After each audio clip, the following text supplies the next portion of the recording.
Nous vous l'annoncions hier. En raison d'une casse sur les canalisations d'eau usée à Punaouia, la baignade est interdite dans le lagon de Tahapuna.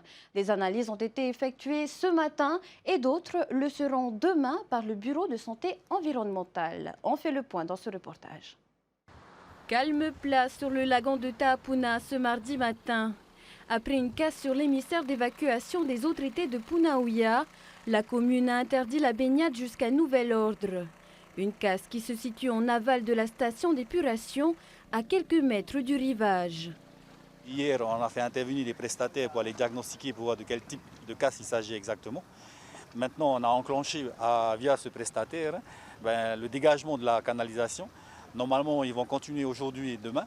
Et apparemment, si je ne me trompe pas, au niveau du calendrier de l'avancée de leurs travaux, on devrait jeudi, vendredi maximum réussir à réparer la casse, qui ferait qu'il n'y aurait plus d'émissions de ces effluents à l'intérieur du lagon. A noter que pendant la durée de ces opérations, la station d'épuration n'est pas toujours fonctionnelle. Parfois, on est obligé de l'arrêter. Et lorsqu'on l'arrête, vous vous rendez compte, hein, les effluents qui passent là, ce sont des effluents qui n'ont pas été épurés. Et en temps normal, même s'il y a la casse, si on voulait, on pourrait très bien faire en sorte de la faire fonctionner comme ça. Mais par définition, quand ça a été créé, le système, les eaux épurées sont normalement rejetées à moins 60 mètres de profondeur à la passe de Tahapuna. Là, elles sont à moins 4 mètres de profondeur, à 15 mètres du rivage. Chaque mois, le Bureau de santé environnementale effectue des tests des eaux de baignade à Tahiti et Moorea. Le dernier à Punaouia date de mercredi avant la casse de l'émissaire.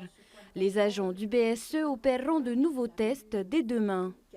Ces eaux usées contiennent quand même pas mal de germes d'origine fécale et donc nous avons prévu des nouveaux contrôles à notre niveau demain pour vérifier les résultats d'analyse, pour voir si ces germes qui sont émis à distance de 13 mètres du rivage arrivent au niveau des points fréquentés par le public. Donc on va vérifier effectivement ce périmètre d'interdiction et on va comparer à nos résultats de mercredi pour voir si le périmètre est bien cerné ou faut-il élargir le périmètre d'interdiction. En attendant, la population est invitée à prendre son mal en patience et à ne pas aller se baigner.